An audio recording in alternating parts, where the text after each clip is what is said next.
साफी को सर एहराम में ऑफलोड कर लिया गया और अदालत का हुक्म नहीं माना गया। हाई कोर्ट का सर इस पे क्या टेक है और गवर्नमेंट और आपके एंड पे सर कोई इस पे? नहीं, ये बड़ी बड़ी बड़ी अजीब प्रैक्टिस है। मैंने ये ऑफलोड होते लोगों को देखा और मैंने तब उस कानून को देखा जब ये ऑफलोडिंग का कानून हो रहा था, जब शहबाज शरीफ साहब कतर की फ़्लाइट पे जा रहे थे, तब मैंने देखा।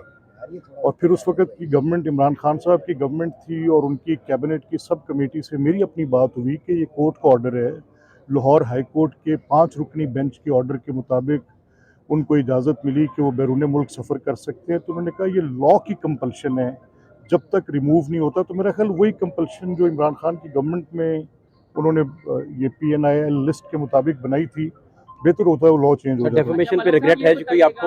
आपने साइन किए, कोई रिग्रेट है जी आपको? नहीं, नॉट एट ऑल। आप कैसी बात कर रहे हैं? कोई रिग्रेट नहीं सर? नहीं, नॉट एट ऑल। देखिए, एक बात तो सुने। देखें, अगर आपने वो कानून पढ़ा होगा, और ज़रूर पढ़ना चाहिए, और मुझे यकीन है आप में फ़हद इतनी फ़हम व फरासत है कि आप कुछ चीज़ों को अप्रिशिएट कर सकते हैं। अब मेरी नज़र में लॉ ऑफ टॉर्ट्स का, डेफामेशन का जो कानून है, हत्या की इज़्ज़त का, एक तो इसको इक्वेट किया जा रहा है फ्रीडम ऑफ एक्सप्रेशन के साथ कि उसको कर्टेल करेगा। तो अभी तक की दायर करदा रिट पिटिशंस जो अभी तक मेरे सामने आई हैं, जो देखी है मैंने, किसी एक जगह पर यह नुक्ता किसी एक उस कानून की शिक के साथ मुतसादिम उस आर्टिकल की जो फ्रीडम ऑफ एक्सप्रेशन के, क्योंकि उससे मुतसादिम है नहीं। और फिर ये क्रिमिनल उसकी लाइबिलिटी को डील नहीं कर रहा है। It is making it a civil wrong. अच्छा, तीसरी रॉन्ग है, लेकिन नहीं, सुन आप सुन लेना। नहीं, नहीं, आपको ये किसने कह दिया? ये आप बिल्कुल गलत। नहीं उसमें दे नहीं, देखिए, ऐसा नहीं है, ऐसा नहीं। और एक बंदे ने अगर नहीं, कंप्लेंट फाइल कर दी है, ऐसा नहीं है ना। हो गया।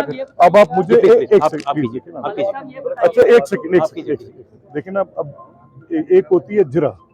अब जैसे आप अपने मुंह के करीब माइक कर लें, मेरा जुमला मुकम्मल ना होने दें, तो ये जरा नहीं है, ये rather frustration of that process है कि आप मेरे जुमले को फ्रस्ट्रेट कर रहे हैं, जैसे आपने किया साफियों के साथ। नहीं, मैंने नहीं। देखिए, ये आप वही कर रहे हैं।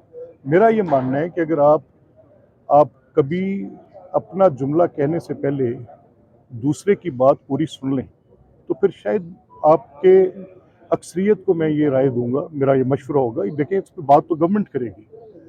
जहाँ तक मेरा सवाल है एज स्पीकर, कि जो कानून मैंने साइन किया बतौर स्पीकर और उसको भेजा गवर्नर के पास, तो जब मैं एज कायम मकाम गवर्नर वहाँ हूँ, तो जिसको बतौर स्पीकर जिस कानून को मैं साइन करके भेज रहा हूँ, तो in the last day of its, जब मैं वहाँ बतौर कायम मकाम गवर्नर हूँ उसके वापस आने के, तो how could I stop it? एक सवाल तो ये आपको, मेरे पास कोई इखलाकी जवाब नहीं है।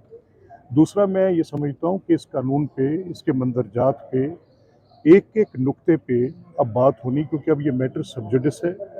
आई एज बीइंग द, मुझे बतौर स्पीकर मेरे पे ये अब कदगन भी है कि मैटर सब्जुडिस है, और इस पर बातचीत हम उस एहतियात से करें। कोर्ट ने ये फैसला किया है कल अपने शॉर्ट इंटरिम ऑर्डर में।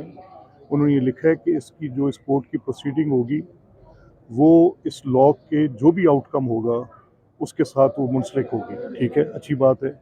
लेकिन मैं आज भी आपको कह रहा हूँ, क्योंकि मैंने वो कानून पूरी बगौर उसको 2-3 दफ़ा पढ़ने के बाद और फिर उसकी क्लॉज टू क्लॉज रीडिंग के बाद मैं इस जगह पर पहुंचा हूँ कि 99% दोस्त जो इस पे बात कर रहे हैं उन्होंने पढ़ा नहीं है। अच्छा मलिक साहब, लास्ट में बताइएगा कि आप समझते हैं कि पीपल्स पार्टी में अब MKM की रूह आ चुकी है और वो भी सास बहू की